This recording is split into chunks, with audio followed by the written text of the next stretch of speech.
ความนอบน้อมแด่พระรัตนตรัยถวายความเคารพพระมหาเถระพระเถรานุเถระทุกท่านขอความสุขความเจริญในธรรมจงบังเกิดมีแด่ท่านสาธุชนที่กำลังติดตามรับฟังรายการจากสถานีวิทยุแห่งนี้ทุกท่านขอนำท่านผู้ฟังเข้าสู่รายการคดีโลกคดีธรรม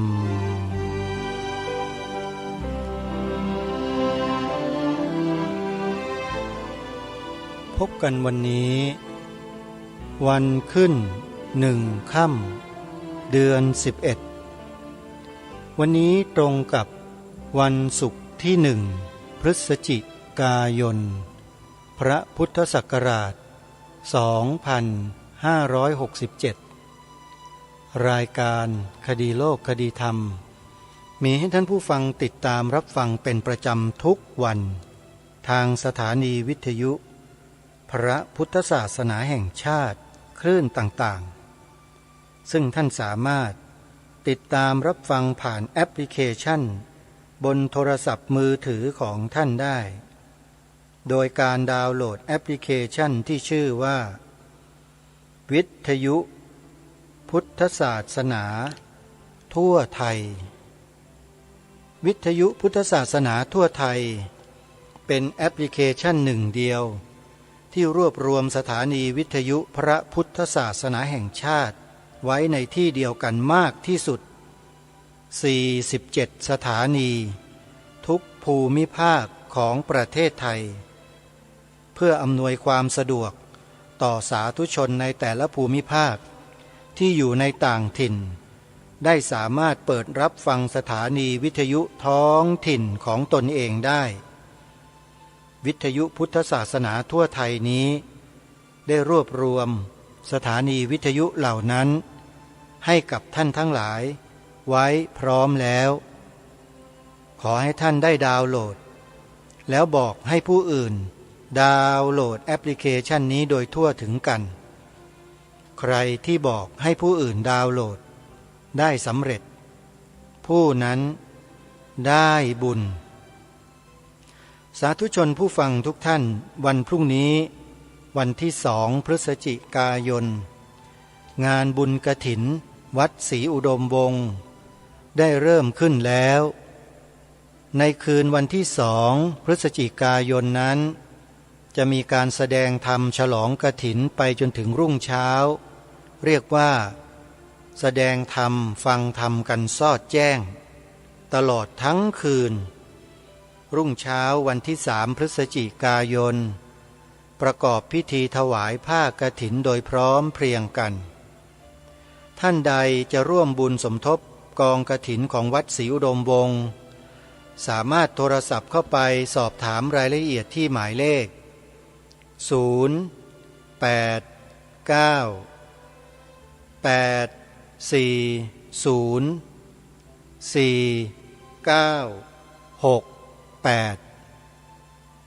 วัดฝายหินตำบลสุเทพอำเภอเมืองจังหวัดเชียงใหม่จัดถวายผ้ากฐินวันพรุ่งนี้แล้วเช่นกันวันที่2พฤศจิกายนพระพุทธศักราช2567สาธุชนที่จะร่วมบุญกับวัดฝายหินโทรศัพท์เข้าไปร่วมบุญที่หมายเลข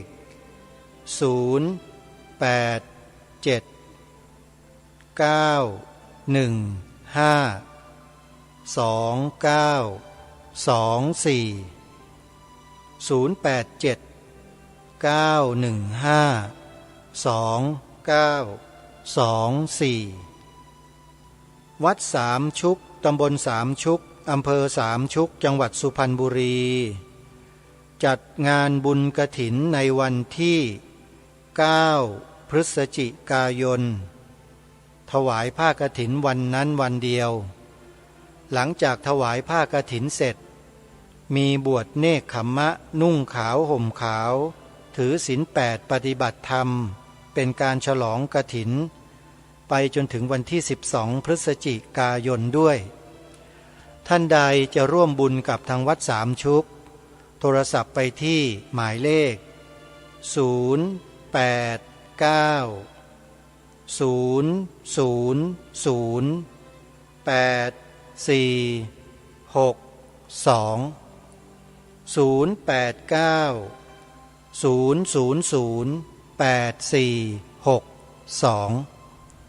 สำหรับสวนป่าสามัคคีธรรมนั้นจัดงานในเดือนธันวาคมปลายปีระหว่างวันที่14ถึง15ธันวาคมศกนี้เป็นงานเปิดป่าฟังธรรมมีการจัดแสดงธรรมกันไปตลอดทั้งคืนของวันที่14ธันวาคมไปจนถึงรุ่งเช้าของวันที่15ธันวาคมช่วงเช้ามีการทำบุญตักบาตรแล้วก็ถวายกองผ้าป่าให้กับสวนป่าสามัคคีธรรมร่วมกันท่านใดจะร่วมบุญสามารถโอนปัจจัยมาร่วมสนับสนุนการจัดเตรียมสถานที่เตรียมงานกันได้โดยโอนเข้ามาได้ที่ธนาคารไทยพาณิชย์หมายเลขบัญชี114214987ขออนุโมทนาบุญทุกท่านใครจะโอนปัจจัยทางพร้อมเพย์ทางหมายเลขโทรศัพท์ก็ได้โดยโอนเข้ามาตามหมายเลขพร้อมเพย์ที่0946626935อนุโมทนาบุญทุกท่านเดี๋ยวเรามาฟังคำตอบจากคำถามของพุทธแท้ดูต่อเนื่องกันในช่วงสุดท้ายของวันนี้ซึ่งเราจะได้ฟังกันยาวๆสักนิดหนึ่งนะโยมนะตั้งใจฟังกันให้ดีเพราะคำถามบางอย่างบางประเด็นเนี่ยทำให้เกิดความรู้สึกแปลกๆในสังคมไทยช่วงนี้การแก้ปัญหาด้วยคำตอบที่ถูกต้องตามกรรมวิธีที่มีมาในพระคัมภีร์พระไตรปิฎกจึงเป็นสิ่งมีความจำเป็นและมีความสำคัญมากวันนี้เราจะได้ฟังคำตอบเหล่านั้นกันไปติดตามรับฟังพร้อมๆกันได้ณบัดนี้พระอุปวานะเถระนี้ได้บำเพ็ญบุญญาธิการไว้ในพระพุทธเจ้าองค์ก่อนๆสั่งสมบุญทั้งหลายอันเป็นอุปนิสัยแห่งพระนิพพานในภพนั้นๆในการแห่งพระผู้มีพระภาคเจ้าพระนามว่าปทุมุตตระบังเกิดในตระกูลแห่งคนขัดสนบรรลุนิติภาวะแล้วเมื่อพระผู้มีพระภาคเจ้าปรินิพพานเมื่อมนุษย์เทวดานาคครุฑกุมพันยักษ์และคนทันทั้งหลายต่างถือเอาพระธาตุของพระองค์มากระทำพระสถูปสำเร็จด้วยรัตนะทั้ง7สูง7โยชน์เขาได้เอาผ้าห่มของตนซึ่งขาวสะอาดบริสุทธิ์ผูกปลายไม้ไผ่ทำเป็นธงแล้วทำการบูชายักษ์เสนาบดีนามว่าอภิสัมมตกะอันเทวดาทั้งหลายแต่งตั้งไว้เพื่ออารักขาสถานที่บูชาพระเจดีย์มีกายไม่ปรากฏถือธงในอากาศกระทำประทักษิณพระเจดีย์3 รอบเวลาที่บูชาดอกไม้ของหอมที่เจดีย์วัดเขาสนามชัยเนี่ยบางทีผมก็จะนึกแบบนี้นะนึกไปจะมีโอกาสได้เห็นอย่างนี้หรือเปล่าเวลาที่โปรยดอกไม้ซัดดอกไม้ไปหรือบูชาด้วยผ้าแล้วก็มีเทวดาเนี่ยมีกายไม่ปรากฏนะนำผ้าหรือนำเครื่องบูชาประทักษิณรอบเจดีย์นะ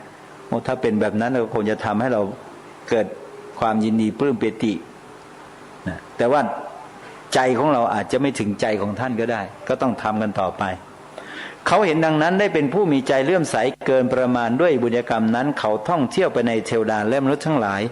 เกิดในตระกูลพราหมณ์ในพุทธบัตรการนี้ได้นามว่าอุปวานะ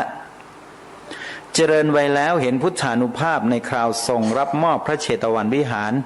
เป็นผู้ได้ศรัทธาบทแล้วกระทำกรรมในวิปัสสนาบรรลุพระอรหันต์แล้วได้เป็นผู้มีอภิญญา6เนี่ยอันนี้ก็สามารถย้อนกลับไปตอบคำถามในข้อก่อนที่ว่านำพระธาตุมาบูชาสักการะโดยอ้างว่านึกถึงคุณของพระองค์เนี่ย จะทำให้บรรลุธรรมในภายหน้าไหมเนี่ยบรรลุเลยเนี่ยในพุทธบัตรการนี้ท่านก็ได้ตรัสรู้เป็นพระอริยบุคคลเป็นพระอรหันต์ปัจจุบันกับอดีตที่ท่านได้บูชาพระเจ้าพระนามว่าปทุมมุตระน่ะนับย้อนไปเนี่ยไม่ใช่น้อยๆนะนับย้อนไปกี่กลับเนี่ยแสนกลับนะในสมัยของพระเจ้าพระนามว่าปทุมมุตระนับย้อนจากภัตตกลับนี้ไป100,000 กลับคือโลกทำลายไป100,000 ครั้งโยมจรุงใจโลกใบนี้ทำลายไป100,000 ครั้งแล้วก็เกิดขึ้นมาใหม่ทำลายไปเกิดขึ้นมาใหม่การเกิดขึ้นมาไม่ใช่พระเจ้าโดนบันดาลไม่ใช่ใครสร้างนะเป็นไปด้วยอำนาจปรากฏการณ์ของธรรมชาตินะซึ่งเรื่องนี้ก็ไปอ่านดูเพิ่มเติมได้ในอักขัญญสูตรดังความในอัตถฐานนี้แสดงให้ทราบว่ารูปปั้นรูปวาดอิฐปูนทองเหลืองที่เป็นอุทิศกะเจดีย์พระสถูปเจดีย์ที่บรรจุพระบรมสารีริกธาตุเป็นสิ่งที่ควรบูชาอย่างยิ่งแม้สิ่งที่บูชาจะไม่มีชีวิตจิตใจมารับของบูชาก็ตามแต่เมื่อจิตใจของผู้บูชามีความเลื่อมใสเสมอกันผลบุญก็ย่อมสม่ำเสมอกันดังพระบาลีในวิมานวัตถุว่าติถันเตนิพุเตจาปิสเมจิตเตสมังพลังเจโตปนิหิเจโตปนิธิเหตุหิสัตตาคัจฉันติสุขติงแปลว่าเมื่อพระตถาคตยังทรงพระชนอยู่ก็ตามเสด็จปรินิพพานแล้วก็ตามเมื่อจิตสม่ำเสมอผลก็ย่อมมีสม่ำเสมอเพราะเหตุที่ตั้งจิตไว้ชอบสัตว์ทั้งหลายย่อมไปสู่สุขติอันนี้ก็ไปดูเพิ่มในวิมานวัตถุนะอันนี้ก็เป็นเรื่องราวที่เกิดขึ้นหลังจากพระผู้มีพระภาคเจ้าของเราปรินิพพานไปแล้วพระเจ้าชาติศัตรูก็นำพระบรมสารีริกธาตุมาแล้วก็สร้างพระสถูปบรรจุพระบรมสารีริกธาตุไว้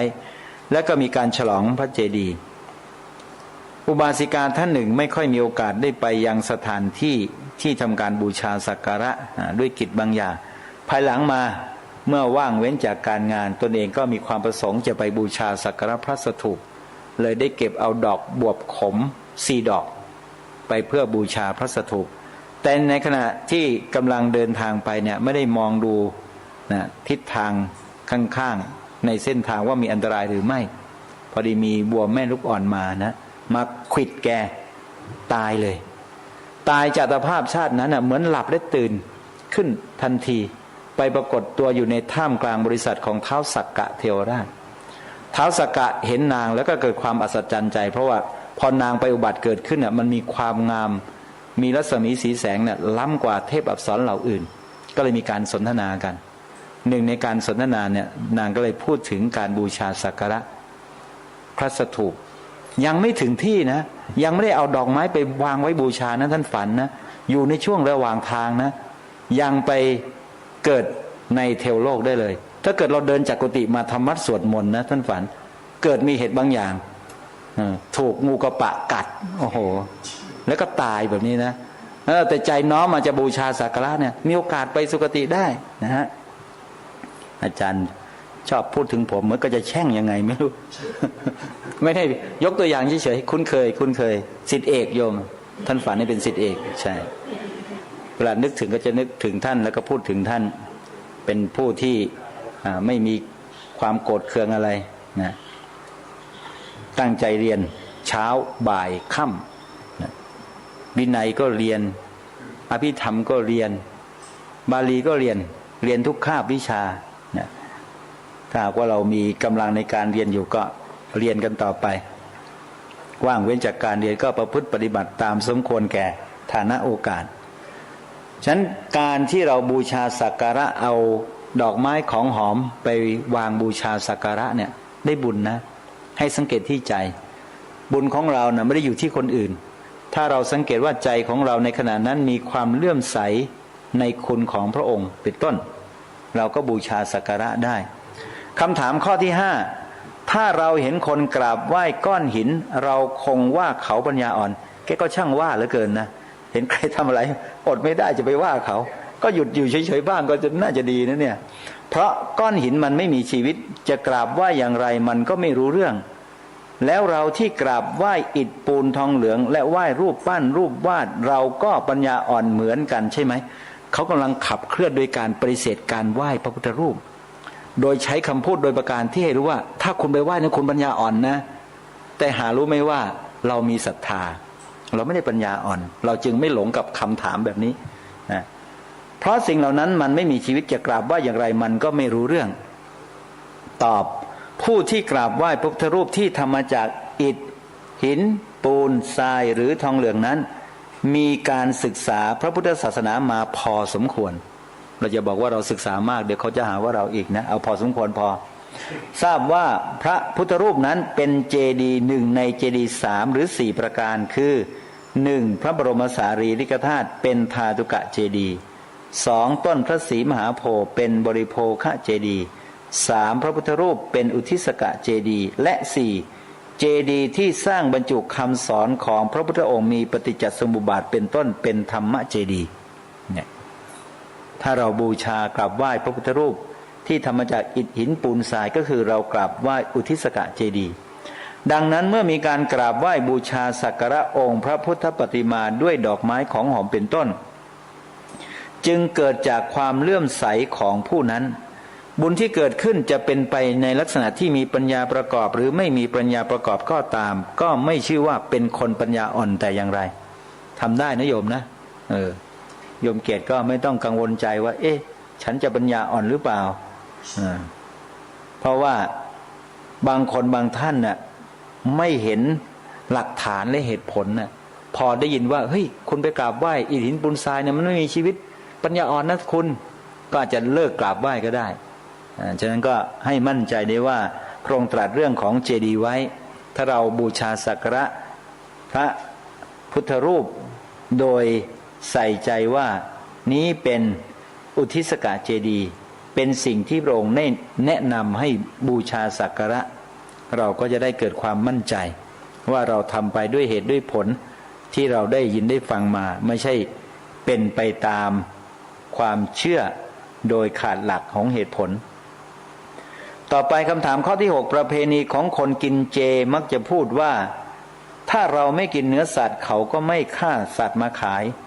แล้วสัตว์จำนวนมากที่ถูกฆ่าตายในช่วงตรุษจีนศาสตร์จีนเชงเม้งใครเป็นคนเส้นไหว้นะแกยุ่งกับพุทธรูปไม่พอนะก็ไปยุ่งกับศาสตร์จีนอีกนะสัตว์จำนวนมากต้องถูกฆ่าตายเพราะการเส้นไหว้บรรพบุรุษคนที่เส้นไหว้ได้บุญหรือบาปแกก็ช่างถามนะก็เป็นส่วนหนึ่งที่ทำให้คนฉุกใจคิดขึ้นมาก็เป็นได้ตอบสัตว์จำนวนมากต้องถูกฆ่าตายเพราะการเส้นไหว้บรรพบุรุษคนที่เส้นไหว้จะได้บุญหรือบาปนั้นต้องดูที่องค์ของปาณาติบาตว่าผู้เส้นไหว้มีความเกี่ยวข้องกับการฆ่าสัตว์หรือไม่ถ้าเกี่ยวข้องก็เป็นบาปถ้าไม่เกี่ยวข้องก็ไม่บาปในข้อที่ผู้เส้นไหว้เส้นไหว้เจ้าจะเป็นบาปหรือไม่นั้นให้ตัดสินด้วยองค์ของปาณาติบาตดังความในอัตถกถาว่าปาณาติบาตนั้นมีองค์5คือ 1. ปาโนสัตว์มีชีวิต 2. ปานะสัญญิตา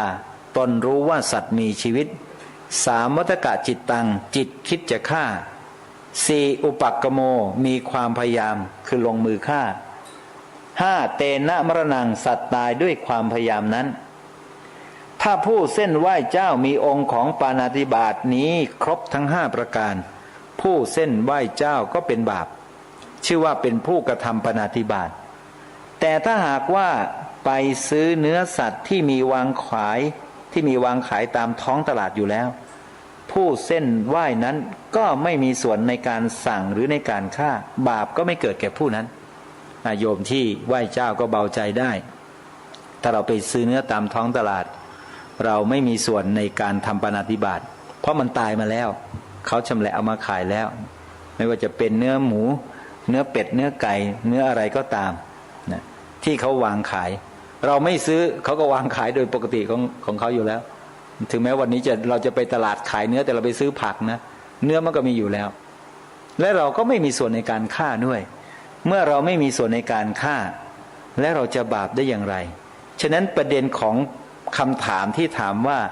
คนที่เส้นไหว้ได้บุญหรือบาปนะผู้ถามก็อาจจะไม่เข้าใจนะว่ามันเชื่อมโยงกันอย่างไรโดยเข้าใจว่าเพราะมีการเส้นไหว้เจ้านั่นแหละจึงมีการฆ่าอาจจะคิดแบบนี้ก็ได้แต่จริงๆแล้วจะไหว้หรือไม่ไหว้ก็ตามคนฆ่าก็ฆ่าอยู่ปกติ มีใครกินยุงบ้างไม่มีก็ฆ่ายุงกันป่นปี้นะวันเนี้ยถ้าใครยุงกัดบางทีก็ตบยุงไปมีใครกินมดบ้างมีใครกินปลวกบ้างปลวกขึ้นบ้านไหนก็ฆ่าปลวกไม่เห็นต้องไปกินปลวกเลยฉะนั้นการฆ่าไม่ได้อยู่ที่ว่าจะกินหรือไม่กินบางทีไม่ต้องกินละก็ฆ่าเหมือนที่มีการสู้รบนะทหารอีกประเทศหนึ่งไปฆ่าทหารอีกประเทศหนึ่งไม่เห็นไปกินเนื้อกันเลยมันก็ยังฆ่ากันอยู่ฉะนั้น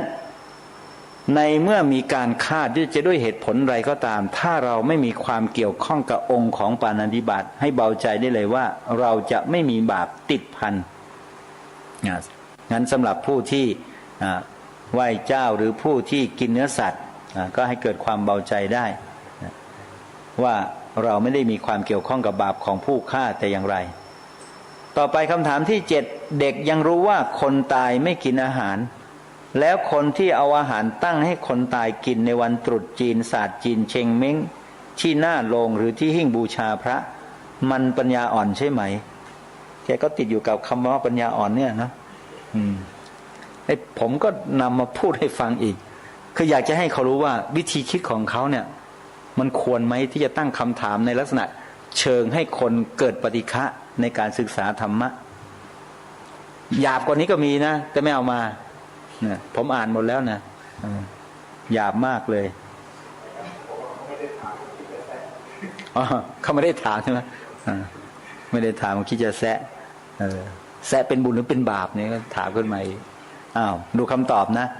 ในข้อนี้ผู้ที่นำอาหารตั้งให้คนตายหรือนำไปบูชาที่หิ้งพระคงรู้อยู่แล้วว่าคนตายที่อยู่ในโลงคงไม่ลุกขึ้นมากินแน่นอนหรือพระพุทธรูปคงไม่ได้เสวยแน่นอนประเด็นอยู่ที่ว่าผู้กระทำการนั้นๆเข้าใจหรือไม่ว่าตนทำอะไรทำไปเพื่อการบูชาหรือสักแต่ทำตามๆกันไป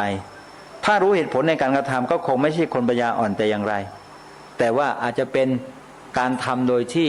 ทำตามๆกันถ้าใจของเขาเนี่ยไม่ประกอบด้วยเหตุผลแล้วก็เป็นความหลงอะไรขึ้นมาอาจจะเป็นประเภทที่ทำสืบกันมาจิตเป็นอกุศลก็ได้นั้นในตรงนี้ก็ตอบเป็นกลางๆว่าถ้าหากว่ารู้เหตุผลในการกระทำก็คงไม่ใช่คนปัญญาอ่อนอย่างเราเนี่ยนำน้ำไปบูชาพระเช้าเนี่ยตั้งใจทำวัดสวดมนต์ถวายน้ำพระพุทธพร้อมกันอรหัตถินวาคุเนหิสมณกตัสสะสัมมาสัมพุทธัสสะอิมังอุทกังเทมาเนี่ยเราบูชาพระเรารู้ว่าตอนนี้เรากำลังนำน้ำไปถวายพระพุทธองค์พระพุทธปฏิมาพระองค์เสวยไม่ได้เสวยหรอกแต่เราบูชาไงใจเราต้องการถวายน้ำแด่พระองค์บุญก็เกิดขึ้นกับเราแล้วต่อไปข้อที่8คนที่สร้างพระพุทธรูปคือคนที่ไม่ทำตามคำสอนของพระพุทธเจ้านี่แกก็ปลักปลามเขาเกินนะแถมยังทำให้คนอื่นงมงายมันได้บุญหรือบาปเมื่อไอ้ข้างบนปัญญาอ่อนไหมไอ้ข้างล่างได้บุญหรือได้บาปคนที่สร้างพุทธรูปนะได้บุญหรือได้บาปก็ตอบให้แกฟังสักหน่อยตอบการที่ใครคนใดคนหนึ่งสร้างพระพุทธรูปเพื่อการกราบไหว้บูชาเพื่อประโยชน์แก่การระลึกถึงคุณของพระพุทธองค์นั้นไม่ใช่ว่าทำให้คนอื่นงมงายแต่อย่างไรเพราะการบูชาบุคคลที่ควรบูชาพระองค์ตรัสว่าเป็นมงคลอันสูงสุดเป็นไปคล้อยตามคำสอนของพระองค์ทำให้ได้บุญเป็นอย่างมากสมดังความในนิธิกันสูตรที่พระองค์ตรัสการฝังขุมทรัพย์คือบุญในเจดีย์ว่าบุญนั้นใครๆไม่สามารถมาแย่งชิงไปได้เป็นบุญที่จะให้ผลติดตามไปได้ในภพหน้าจนกว่าจะปรินิพพานอันนี้ก็ให้ดูเหตุผลว่าสร้างมาเพื่ออะไรนะไม่ได้ทำให้เกิดความงมงายแต่อย่างไรแต่ถ้าหากว่าทำขึ้นมาโดยไม่รู้เหตุผลอาจจะเป็นงมงายก็ได้เนี่ยอันนี้ก็ตั้งประเด็นคำถามเพื่อให้เกิดข้อคิดเห็นว่าเราเข้าใจในการกระทำนั้นหรือไม่ถ้าเราเข้าใจก็ไม่ใช่ว่างมงายแต่อย่างไรคำถามข้อที่9ระหว่างคนที่สร้างพระพุทธรูปซึ่งทำให้คนงมงายกับคนที่สร้างส้วมให้คนยากจนขี้คนไหนจะได้บุญมากกว่ากันนี่ก็แกก็ถามได้อรรถรสเหลือเกินนะเอาพระพุทธรูปมาเทียบกับสร้างส้วม วิธีคิดก็คิดแปลกเกินไปตอบระหว่างคนที่สร้างพระพุทธรูปกับคนที่สร้างส้วมให้คนยากจนขี้คนไหนจะได้บุญมากกว่ากันนั้นต้องดูว่าทั้งสองสิ่งนั้นมีความเกี่ยวข้องกับใจของผู้สร้างอย่างไรลองคิดดูว่าคนหนึ่งสร้างอุทิศกะเจดีย์ให้คนกราบไหว้กับอีกคนหนึ่งสร้างส้วมเพื่อให้คนปลดทุกข์จิตใจของผู้ใดจะประณีตกว่ากัน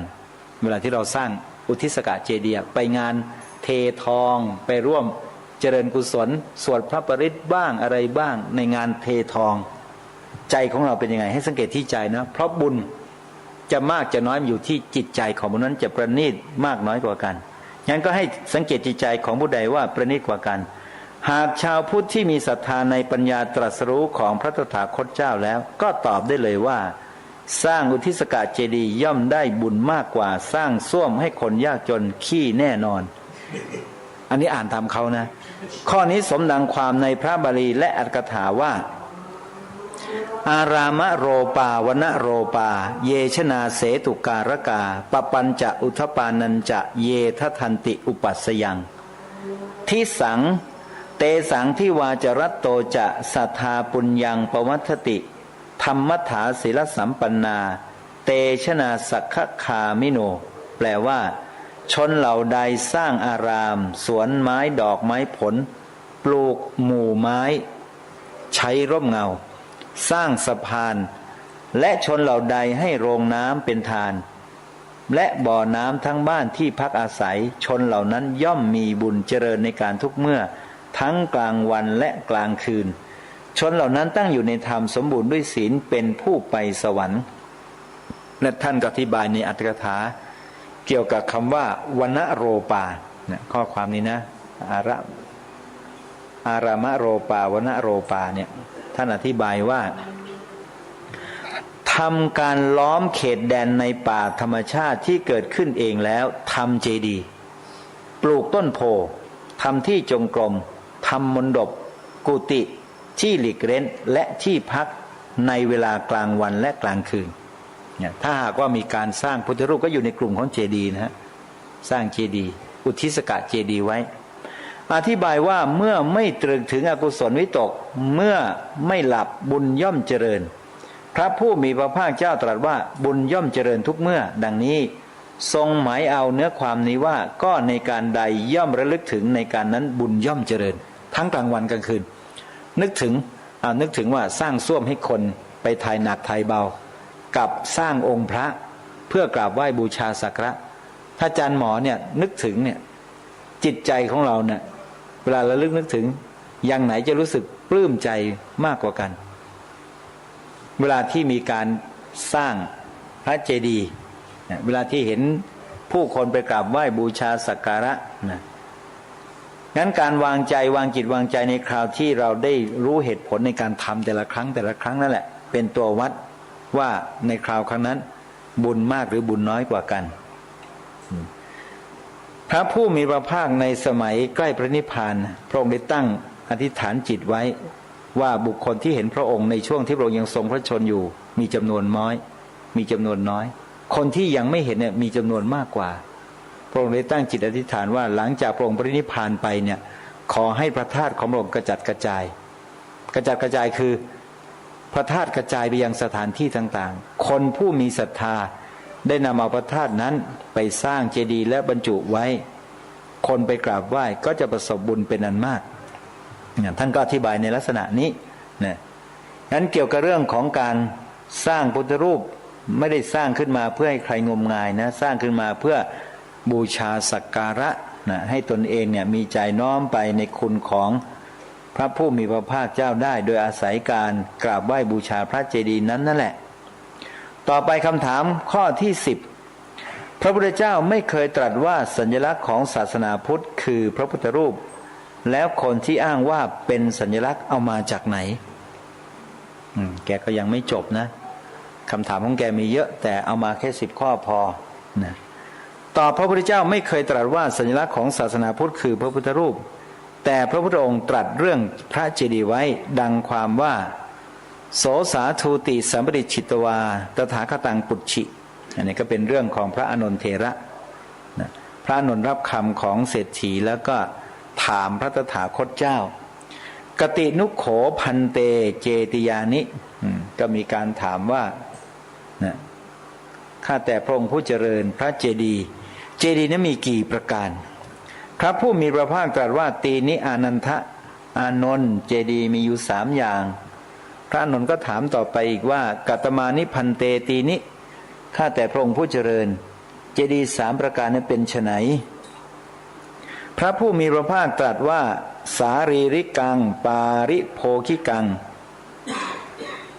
อุทิศกังเนี่ยก็คือพระสารีริกธาตุ บริโภคเจดีย์และอุทิศกะเจดีย์นะ3อย่างนี้คือในคราวที่พระองค์ปรินิพพานไปเนี่ยอธิธาตุของพระองค์นั้นแหละเป็นสารีริกธาตุเจดีย์พระอานนท์ถามอีกว่าข้าแต่พระองค์ผู้เจริญเมื่อพระองค์ยังทรงพระชนอยู่เนี่ยอาจเพื่อที่กระทำเจดีย์ได้หรือไม่ตอนที่พระองค์ยังทรงพระชนอยู่เนี่ยสามารถทำเจดีย์ได้ไหมพระองค์ตรัสว่าอานนท์สารีริกังนสักกากาตุงเนี่ยสารีริกธาตุเนี่ยไม่อาจที่จะกระทำได้ทำไมทำไม่ได้ล่ะเพราะว่าเกี่ยวกับอัฐิของพระองค์นะเกิดมีใครอยากจะบูชาอาจารย์หมอ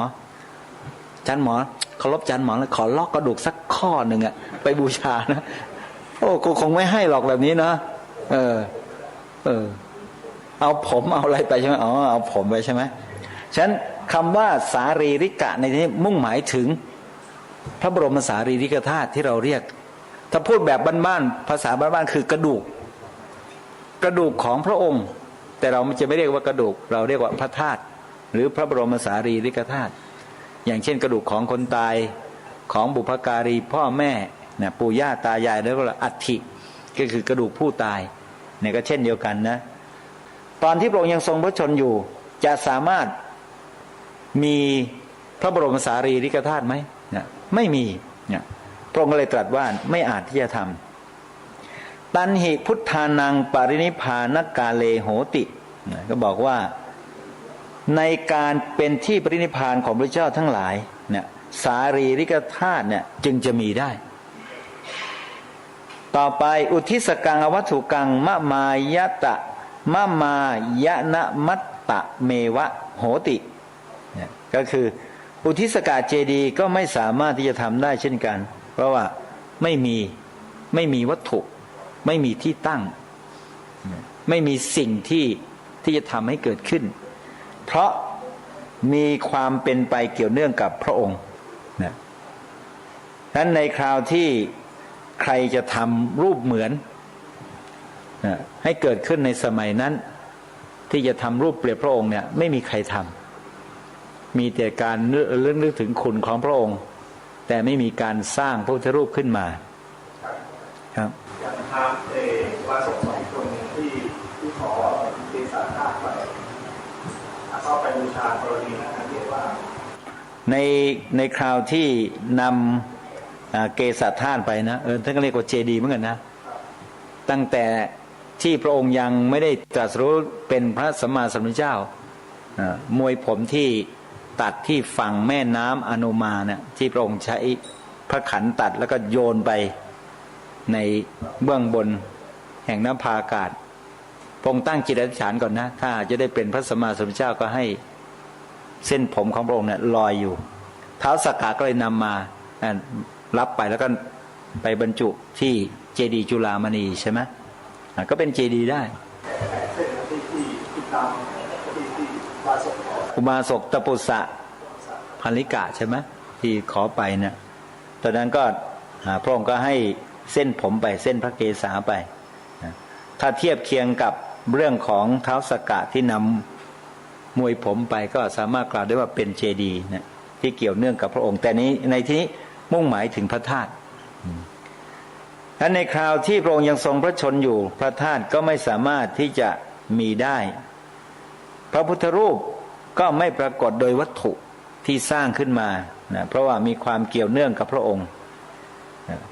และพระองค์ก็ตรัสต่อไปนะพุทเทหิปาริพุตโตมหาโพธิรุกโขพุทเทสุทนันเตสุปิ เจติยเมวะบอกว่าต้นมหาโพธิ์นะต้นพระศรีมหาโพธิ์ที่พระพุทธเจ้าทั้งหลายทรงใช้สอยเมื่อพระผู้มีพระภาคเจ้าทั้งหลายหรือเมื่อพระเจ้าทั้งหลายยังทรงพระชนอยู่แม้ยังทรงพระชนอยู่ก็เป็นเจดีย์นั่นเองเป็นเจดีย์เหมือนกันหมายความว่าไม่ต้องรอพระผู้มีพระภาคปรินิพพานพระผู้มีพระภาคเจ้ายังทรงพระชนอยู่นั่นแหละต้นพระศรีมหาโพธิ์ก็ถือว่าเป็นเจดีย์ได้ฉะนั้น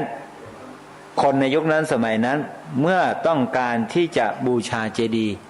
ในสมัยที่พระผู้มีพระภาคเจ้าไม่ได้ประทับอยู่ในวัดนั้นก็จะมีการปลูกต้นโพอย่างที่วัดพระเชตวันพระอานนท์เมื่อทราบว่าเจดีย์มีกี่อย่างอะไรบ้างและต้นโพเป็นเจดีย์ที่สามารถบูชาสักการะได้ก็แจ้งเรื่องนั้นในพระมหาโมคคัลลานะแปลต้นมันไปเอาลูกโพที่อุรุเวลาเสนานิคมหรือพุทธคยาณปัจจุบันท่านบอกว่าลูกโพนั้นตกลงมานะยังไม่ถึงพื้นท่านก็รับด้วยจีวรแล้วก็นำมาให้พระเจ้าประสิทธิโกศลแต่พระเจ้าประสิทธิโกศลก็ไม่ได้ปลูกเองก็ให้กับ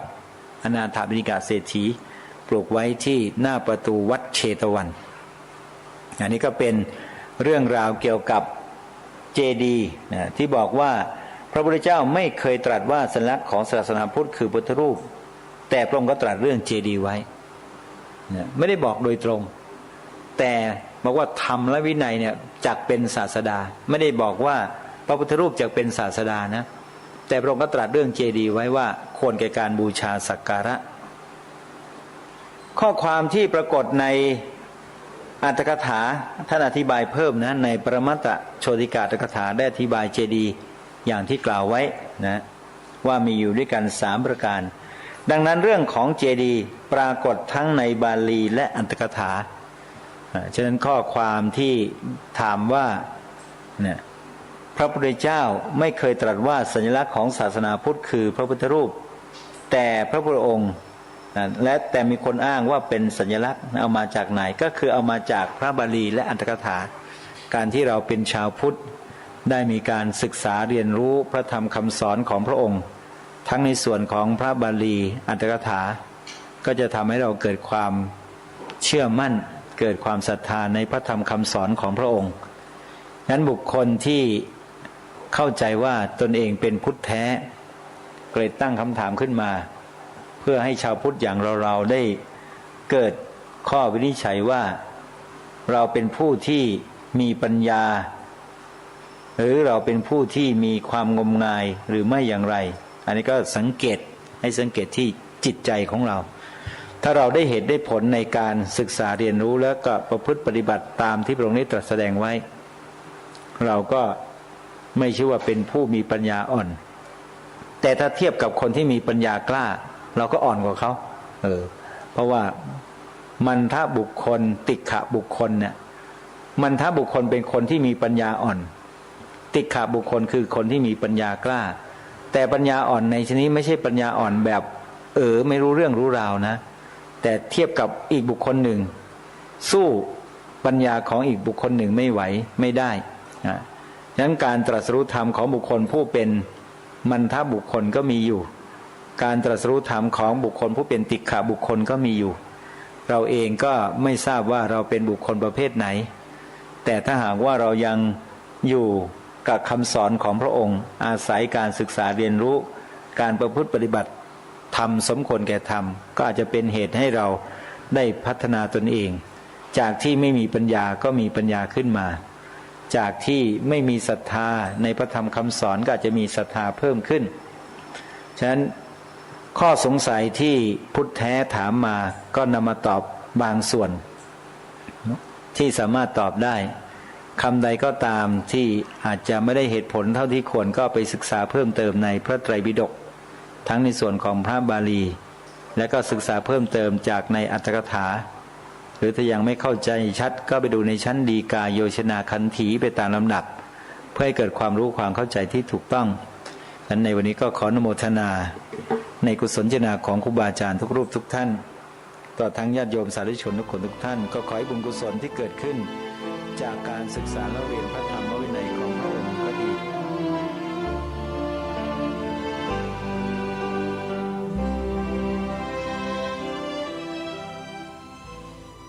ก็เป็นอันว่าการตอบคำถามของพุทธแท้ที่ถามมาของพระสงฆ์ที่ท่านศึกษาเล่าเรียนพระธรรมวินัยมาโดยตลอดแล้วก็ปฏิบัติตนอยู่ตามธรรมวินัยมาโดยตลอดก็จบลงในภาคแรกอยู่เพียงเท่านี้ท่านผู้ฟังก็เป็นอันว่าคำตอบทั้งหลายทั้งปวงที่ตอบคำถามของพวกพุทธแท้ที่ถามคำถามในลักษณะที่ชี้นำให้คนเกิดความรู้สึกร่วมไปในทางที่เป็นปฏิปักษ์ต่อคำสอนของพระสัมมาสัมพุทธเจ้านั้นก็น่าจะทำความเข้าใจที่ถูกต้องให้กับบรรดาท่านผู้ฟังที่ติดตามรับฟังกันมาตั้งแต่ต้นจนกระทั่งจบได้สรุปความก็คือว่าคนที่มีการศึกษาเล่าเรียนพระธรรมวินัยพระบาลีอัตถกถาฎีกาท่านก็จะมีคำถามและคำตอบที่เหมาะสมกับสถานการณ์และเป็นคำถามที่ไม่ชี้นำให้คนในสังคมเกิดความลังเลสงสัยถามอย่างไรก็ตอบอย่างนั้นแต่ถ้าต้องการคำตอบตามที่ตนเองต้องการในคำถามอย่างนั้นก็ไม่ชื่อว่าเป็นการถามตอบโดยธรรมโดยวินัยท่านผู้ฟังตรงนี้ก็ขอให้พวกเรานั้นใช้วิจารณญาณกันให้มากแล้วอย่าเพิ่งไปหลงเชื่อในคำตอบอื่นๆแต่ขอให้เรายึดหลักของพระบาลีอัตถกถาฎีกาไว้เพราะนี่คือพุทธเถรวาทถ้าเป็นพุทธเถรวาทที่แท้จะต้องยึดตามหลักพระบาลีอัตถกถาฎีกาเท่านั้นแต่ถ้าไม่ยึดหลักอัตถกถาฎีกายึดแต่อัตถกโถนและดีกูแล้วเนี่ยปัญหาต้องเกิดขึ้นไม่จบไม่สิ้นแน่นอนท่านผู้ฟังทั้งหลายก็ขอฝากอีกครั้งว่าการที่เราจะฟังใครฟังอะไรก็แล้วแต่ถ้าเราไม่มีพื้นความรู้มาอย่างถูกต้องเหมือนอย่างท่านพระอาจารย์มหาสมบูรณ์วัดเขาสนามชัยที่มาตอบปัญหาพุทธแท้ในวันนี้เนี่ยเราก็อาจจะเพลี่ยงพล้ำให้กับพวกพุทธแท้เหล่านี้แล้วเขาก็นำเอาพวกเรานั้นไปสวมใส่ความแท้เหมือนอย่างที่เขาเป็นแล้วเราก็กลายเป็นพุทธแท้อย่างเขาไปใครที่ต้องการจะเป็นอย่างเขาก็ต้องยอมรับในอนาคตของชีวิตตนเองด้วยนะโยมนะว่ามันจะไม่ได้ราบรื่นเหมือนอย่างที่เป็นอยู่ในปัจจุบันนี้นะทั้งนี้ทั้งนั้นก็หมายความว่าผลของกรรมที่เราได้กระทำไว้ในชาตินี้ปัจจุบันนี้นี่แหละมันจะไปส่งผลเราในภพต่อๆไปไม่มีที่สิ้นสุดโดยเฉพาะกรรมอย่างหนักก็คือบิดเบือนพระธรรมคำสอนของพระสัมมาสัมพุทธเจ้าคำว่าบิดเบือนก็หมายความว่าอ้างคำสอนของพระพุทธเจ้ามาบิดเบือนทำให้ความคิดความรู้สึกนึกคิดของผู้คนที่นับถือที่มีศรัทธามาดีอยู่แล้วนั้นเบี่ยงเบนไปในทางที่ไม่ดีในทางที่ไม่ชอบไม่ดีไม่ชอบอย่างไรสาธุชนก็ติดตามผู้รู้ที่ผลัดเปลี่ยนหมุนเวียนกันออกมาให้ความรู้แก่เราในช่วงนี้กันเถอะผู้รู้ที่ท่านมีความรู้ด้านพระบาลีอัตถกถาฎีกาเหมือนอย่างที่ทางรายการแนะนำให้พวกเราไปศึกษาเรียนรู้กันเช่นวัดท่ามะโอจังหวัดลำปางวัดจากแดงจังหวัดสมุทรปราการวัดวิหารธรรมจังหวัดอุดรธานีวัดไวยกูลถารามจังหวัดอุดรธานีวัดโมลีโลกยารามกรุงเทพมหานครเป็นต้นวัดเขาสนามชัยจังหวัดประจวบคีรีขันธ์ วัดหาดใหญ่สิตารามอำเภอหาดใหญ่จังหวัดสงขลาเป็นต้นครูบาอาจารย์ทั้งหลายเหล่านี้พร้อมด้วยพระสงฆ์เจ้าคณะพระสังฆาธิการที่มีอยู่ทั่วทั้งแผ่นดินไทยเนี่ยท่านนำหลักพระบาลีตถาฎีกามาสอนให้พวกเราได้ถือปฏิบัติกันอยู่อย่างทุกวันนี้นั่นแหละคือสิ่งที่เราจะต้องฟังต้องศึกษาเรียนรู้และปฏิบัติตามที่ท่านนำมาไม่ใช่คำสอนของท่านแต่เป็นของพระสัมมาสัมพุทธเจ้าโดยมีพระอรหันต์เจ้าที่เรียกว่าอัตถกถาจารย์ดีกาจารย์เหล่านี้นี่แหละอธิบายความให้เราเข้าใจเพิ่มเติมไม่ได้บิดเบือนคำสอนพระพุทธเจ้าแม้แต่น้อยเลยแต่ใครก็ตามที่ไปประกาศปฏิเสธใส่ร้ายอัตถกถาจารย์อย่างนู้นอย่างนี้เนี่ยญาติโยมวจีกรรมที่เป็นทุจริตอย่างนี้เนี่ยเป็นอันตรายต่อพระนิพพานและมรรคผลนะโยมนะรับรองได้ว่าจะห่างไกลจากมรรคผลนิพพานไปอีกไม่รู้กี่กับกี่กันเลยทีเดียวเพราะฉะนั้นขอให้พวกเราจงมั่นใจเถอะว่าคณะสงฆ์โดยมีกรรมการมหาเถระสมาคมเจ้าคณะพระสังฆาธิการทั่วราชอาณาจักรพระสงฆ์ผู้เป็นนักเผยแผ่นักการศึกษานักปฏิบัติทั้งหลายทั้งปวงทั้งฝ่ายคามวาสีอรัญญวาสีที่ต่างคนต่างปฏิบัติหน้าที่ของตนอยู่ทั่วทั้งแผ่นดินเนี้ยสามารถที่จะนำพาพระพุทธศาสนารอดต่อไปได้แน่นอนถ้าหากว่าท่านทำไม่ได้ศาสนาพุทธคงไม่ยืนหยัดมาอยู่ถึงพวกเราทุกวันนี้ถึง 2,600 ปีหรอกโยมว่าจริงไหมล่ะก็เพราะเราพาทำกันอย่างถูกต้องดีงามกันมาแบบนี้นี่แหละเราจึงรอดปลอดภัยกันมาได้แต่ถ้าเราไม่ทำตามแนวทางเดิมที่ถูกต้องไปทำตามแนวทางของอัตถกโถนดีกูเนี่ยอาตมาภาพว่าศาสนาเราพังเร็วกว่าที่คิดนะโยมนะนี่ก็เป็นของฝากจากรายการคดีโลกคดีธรรมให้พวกเราที่ฟังรายการวันนี้กลับนำไปพิจารณากันให้ถ่องแท้ให้ดีแล้วเราก็กลับมาร่วมด้วยช่วยกันสืบสารรักษาต่อยอดพระบวรพุทธศาสนาของเราสืบต่อกันไปอนุโมทนาบุญทุกท่านวันนี้เวลาของรายการหมดแล้วท่านผู้ฟังต้องขอสมมติยุติรายการไว้แต่เพียงเท่านี้พบกับรายการได้ใหม่ในวันต่อไปขอความสุขความสวัสดีในธรรมแห่งองค์สมเด็จพระบรมศาสดาสัมมาสัมพุทธเจ้าจงปรากฏเกิดมีขึ้นในจิตใจของท่านผู้ฟังทุกท่านทุกคนเทินขอเจริญพรกล้าคิดก็ต้องกล้าทำอย่ากลัวถ้าทำความดีเร่งศึกษาปัญหาให้ทันท่วงทีเมืองไทยจะพัฒนากว่านี้รายการดีๆคดีโลกคดีธรรมขอรำพันบรรยายความคิดเครื่องหมายแห่งสีทั้งสามงามถนัดขาวคือบริสุทธิ์สีสวัสดิ์หมายพระไตรรัตน์และธรรมะคุ้มจิตไทยแดงคือโลหิตเราใสซึ่งยอมสละได้เพื่อรักษาชาติศาสนาน้ำเงินคือสีโสภา